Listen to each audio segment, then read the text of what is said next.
So here is our materials for this experiment. First, we need a copper wire.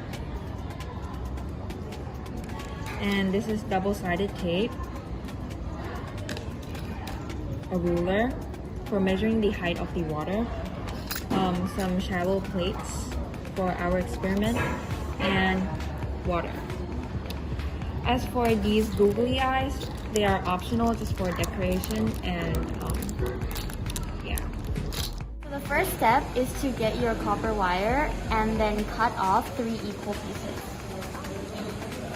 Like this.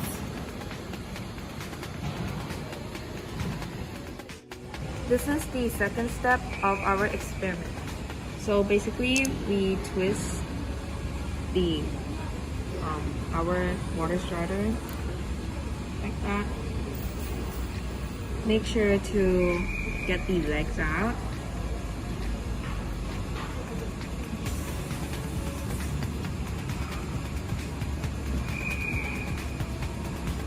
And yeah, our model will look like that.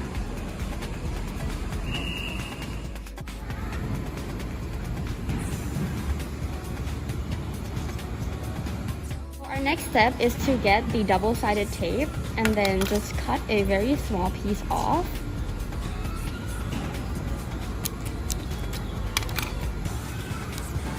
And then you can adjust it to fit the size here, just to stick the googly eyes on to give it some decoration. And then like we have done here, and then you can just stick the eye right onto the middle. Like that.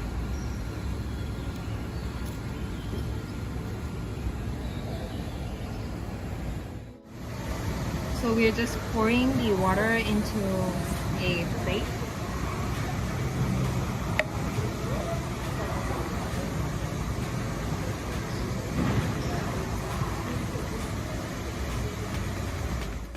And now we're going to gently place our water strider onto the surface of the water.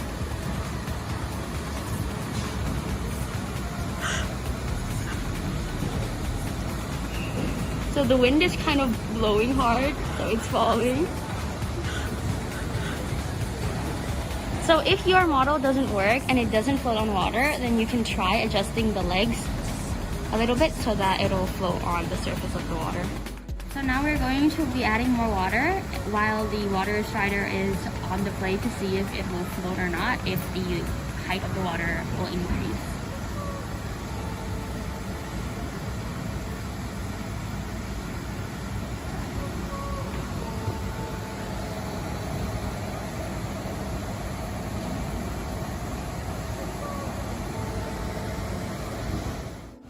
The water molecule hydrogen is bonded to one another and to the other water molecules beneath the surface at air-water interface.